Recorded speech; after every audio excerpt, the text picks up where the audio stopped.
Nuevamente un gusto saludarles de parte de quien les habla Juan Carlos Tangarife Mira y de MBM, Ministerio Bíblico Misionero. Y en esta ocasión, alrededor de la Semana Mayor o la Semana Santa, quiero compartir algo que lo he titulado Familia en Dios. Y este término de familia en Dios viene a desafiarnos, sobre todo en nuestro contexto latinoamericano, que nos pueden estar escuchando desde otros países, pero pareciera como que muchos asimilan que de una manera automática todos somos familia de Dios o somos hijos de Dios. Y por decirlo a grosso modo y a la luz de lo revelado en las Sagradas Escrituras, la palabra de Dios nos muestra que aunque todos somos criaturas de Dios, el único que tiene derecho a llamarse hijo de Dios es Jesucristo, Jesús el Mesías. De ahí que hay un texto muy bello en Juan 3:16, y muchos lo sabemos de memoria, dice, porque de tal manera amó Dios al mundo que ha dado a su único hijo, o algunas versiones lo traducen del original al español, a su hijo unigénito. Y dice, porque de tal manera amó Dios al mundo que ha dado a su único hijo para que todo aquel que en él cree no se pierda, mas tenga vida eterna.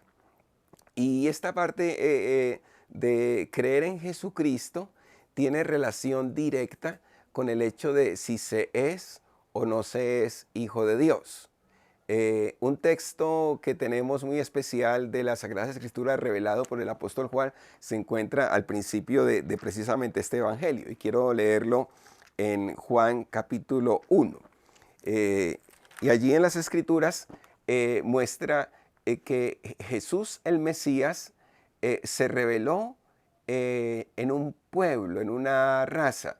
Es decir, hubo un momento determinado donde el Hijo Eterno de Dios toma forma humana, pero se encarna dentro de una familia especial que se encontraba en ese entonces en Galilea, y allí estaba una mujer que estaba comprometida en matrimonio, y dice la palabra de Dios que se le aparece un ángel y le dice que el poder del Altísimo vendrá sobre ella y la cubrirá, y dentro de ella nacerá un santo ser.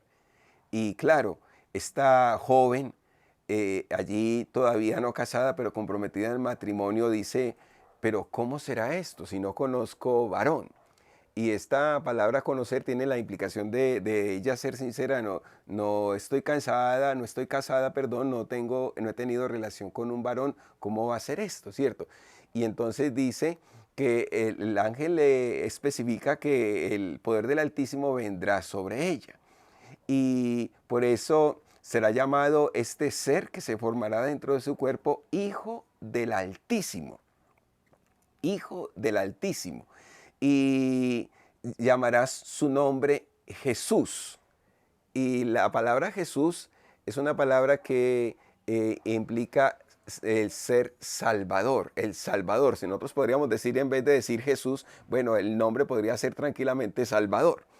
¿Y por qué a este santo ser que nacería se le llamaría Salvador? Y dice la Sagrada Escritura, porque Él salvará a su pueblo de sus pecados.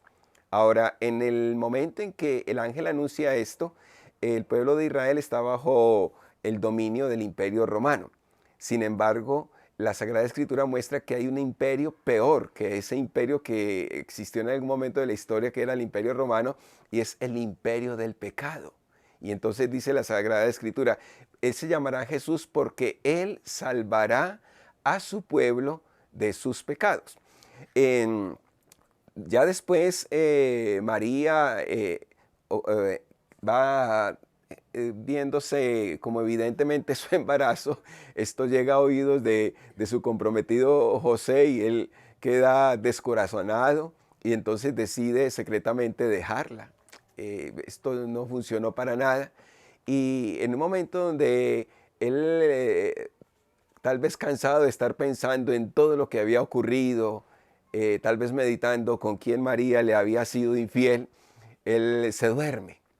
Y entonces en sueños un ángel también le aparece y le dice, no temas tomar a María por tu mujer, porque lo que hay en ella es de Dios, viene del Espíritu Santo, y le pondrás por nombre Jesús. Entonces, aquí nosotros podemos ver claramente a la luz de la revelación de las Sagradas Escrituras que el nacimiento de Jesús en María es un milagro. Ya había sido profetizado por Isaías que aquí una virgen concebirá y dará luz un hijo y llamará su nombre Emanuel. Y también en estas circunstancias, José decididamente se casa con María y entonces empiezan a emigrar de Galilea a Belén de Judá, porque quien era entonces el César en ese momento ordena un censo a nivel de todo el imperio. Entonces cada uno debía ir a su pueblo original. Entonces, como tanto José como María eran descendientes del linaje de David, debían de ir a la región del rey David, que era Belén de Judá. Y ellos entonces viajan allá. Y estoy contando esta parte para que entendamos lo que el apóstol Juan nos dice en cuanto a Jesús como Salvador. En el verso 11 de Juan 1 dice, a lo suyo vino y los suyos no le recibieron. A lo suyo significa que Jesús vino a salvar. ¿Vino a salvar de qué? Vino a salvar a su pueblo de sus pecados. Un imperio peor que el imperio romano que había en el momento. Y dice, a lo suyo vino y los suyos no le recibieron. Sin embargo, el verso 12 dice, muy especial, dice, pero a todos los que lo recibieron, les dio el derecho de llegar a ser hechos hijos de Dios, es decir, a los que creen en su nombre, que no nacieron de sangre, ni de la voluntad de la carne, ni de la voluntad del hombre, sino de Dios. Y el apóstol Juan lo especifica muy bien, pero a todos los que lo recibieron. ¿Y cómo recibe uno a Jesús? Y tal vez algunos podrían decir, bueno, yo recibo a Jesús comulgando con la hostia. Pero yo quiero ser muy específico cómo revela la Sagrada Escritura, por qué unos lo rechazaron y cómo otros llegan a ser hijos de Dios. Y dice, a los que le recibieron, pero dice aquí específicamente, es decir, a los que creen en su nombre. Y esto es muy importante porque cuando se cree en el nombre de Jesucristo, el Hijo de Dios, hay cambios definitivos.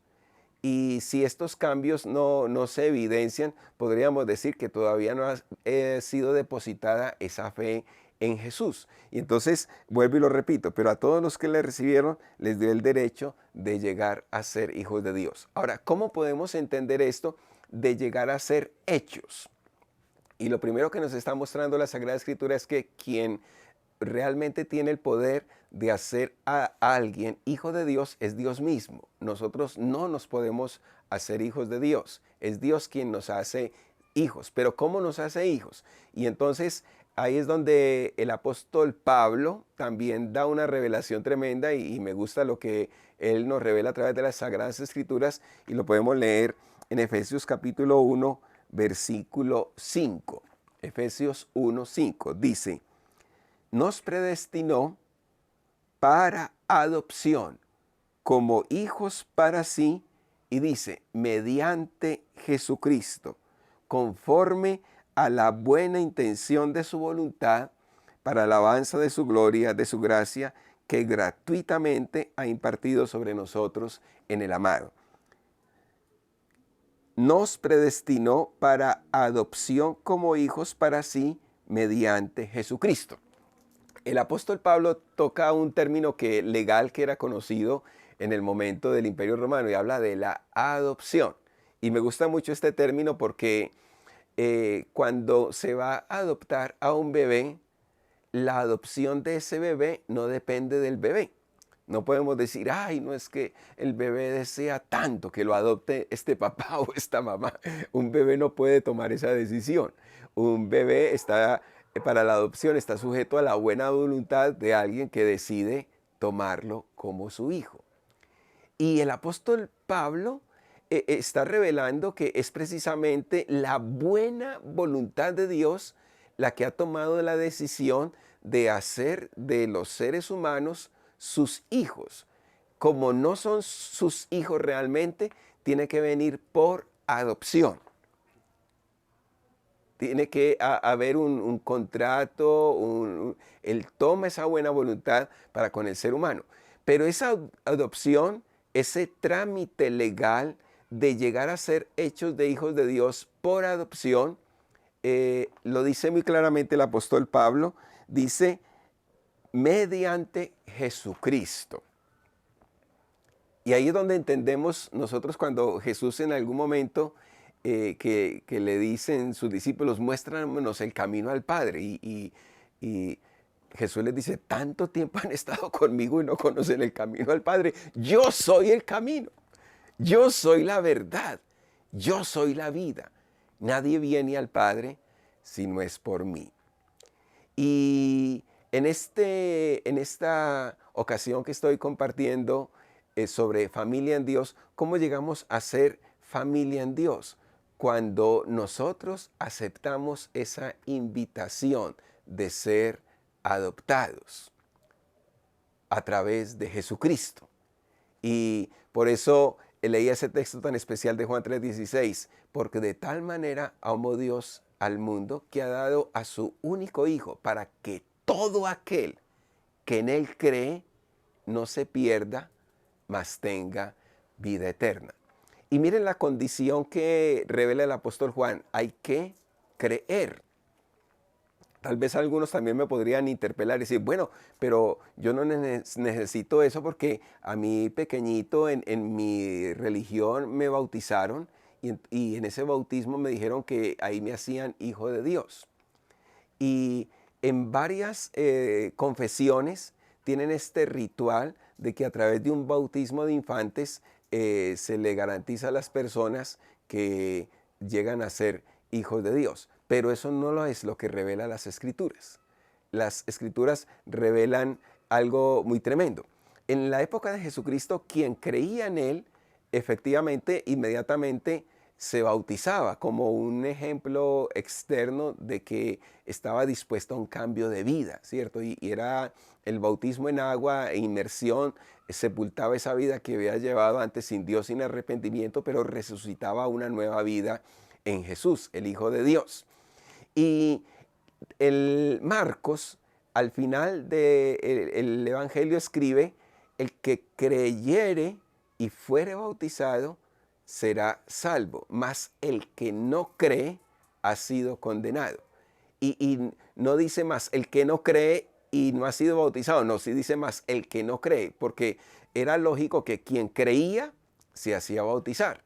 Y en la iglesia cristiana en el primer siglo, los primeros cristianos, el bautismo que se practicaba era cuando una persona había creído, es decir, una persona consciente de haber tomado una decisión y una decisión por Jesús, el Hijo de Dios. Así que, retomando en este momento, Dios nos ofrece entrar a su familia a través de ser adoptados en Jesucristo. Quien cree en Jesús como el Hijo de Dios, entonces será adoptado para hacer parte de la familia de Dios con plenos derechos. Solo quiero concluir con algo que al final de su vida escribió el apóstol Juan, y esto se encuentra en las últimas cartas. Hay unas cartas pequeñitas en la Biblia al final que es primera, segunda y tercera de Juan, y en la carta que dice primera de Juan, en el capítulo 5, dice algo muy especial, y lo voy a leerlo del versículo 10 en adelante. Dice, el que cree en el Hijo de Dios tiene el testimonio en sí mismo. Por eso al principio compartía que alguien exteriormente puede decir que recibió el cuerpo de Cristo, pero no ha depositado su confianza en Él. Y la Sagrada Escritura dice, el que cree en el Hijo de Dios tiene el testimonio en sí mismo. El que no cree a Dios ha hecho a Dios mentiroso porque no ha creído en el testimonio que Dios ha dado respecto a su Hijo. ¿Y cuál es el testimonio que Dios ha dado respecto a su Hijo? Dice, y el testimonio es este, que Dios nos ha dado vida eterna y esta vida está ¿en quién? En su Hijo. El que tiene al Hijo, tiene la vida. El que no tiene al Hijo de Dios, no tiene la vida. Estas cosas les he escrito a ustedes y miren la condición que coloca, que creen en el nombre del Hijo de Dios para que sepan que tienen vida eterna. Creer es un acto de consciente en el cual nosotros aceptamos, sí, Jesús el Mesías, que en la historia aparece en la tierra hace 2000 años, yo creo que Él es la encarnación de Dios hecho hombre y que vino a salvarme de un imperio peor que cualquier imperio que se pueda señalar en toda la historia de la humanidad. Él vino a salvar de nuestros pecados. Y la Sagrada Escritura lo dice, a lo suyo vino y los suyos no le recibieron, pero a todos los que le recibieron, a los que creen en su nombre, les dio el derecho de llegar a ser hechos hijos de Dios. Lo curioso es que los bebés no pueden aceptar una invitación de ser adoptados, pero nosotros, el Señor nos está invitando para ser adoptados. Y cuando aceptamos esta invitación a través de Jesucristo, Él produce en nosotros un nuevo nacimiento, nos resucita espiritualmente. Y a partir de ese nuevo nacimiento es donde comenzamos a ver que el testimonio de creer en Jesucristo se va viendo en nuestra propia vida. Nosotros con nuestros actos no nos hacemos hijos de Dios. Dios nos hace sus hijos a través de Jesucristo. Cuando creemos que Jesucristo puede cambiar nuestra vida y depositamos nuestra confianza en Él, el testimonio de esa confianza se va a ver reflejado en nuestra vida. Te hago esta invitación. ¿Quieres ser adoptado en la familia de Dios? ¿Quieres probar que realmente Jesús es Dios hecho hombre que puede transformar tu vida?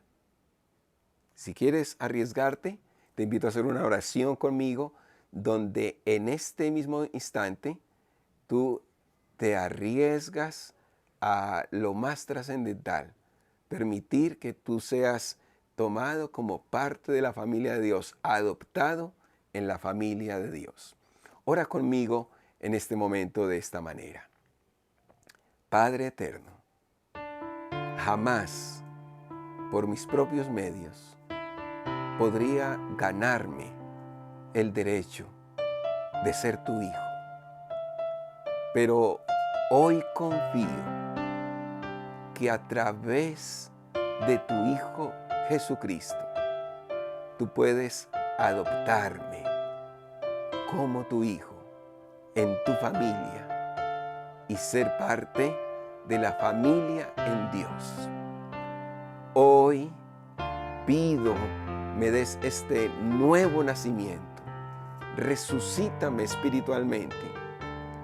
Quiero tener ese testimonio en mi vida y ver que mi confianza en Jesús me permite llegar a ser hecho hijo de Dios. Gracias, Padre, por extenderme esta invitación y por invitarme a ser tu hijo, adoptado a través de la fe en Jesucristo. Amén.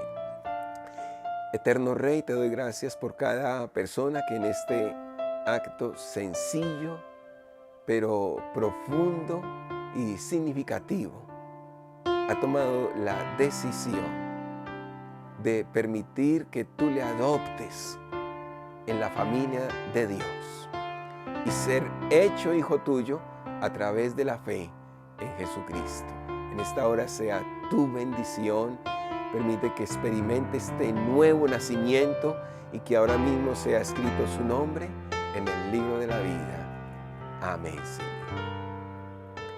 Es un gusto para nosotros compartir estos tesoros de las Escrituras, y en nuestras próximas emisiones seguiremos con el tema Familia en Dios y vamos a profundizarlo, lo que implica este acto de ser adoptados en la familia de Dios. Y esperamos que entonces puedan acompañarnos para que ustedes puedan corroborar con nosotros que está escrito, escrito está.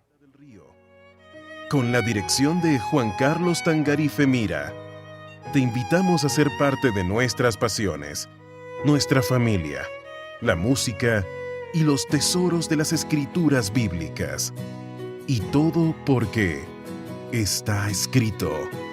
Escrito está.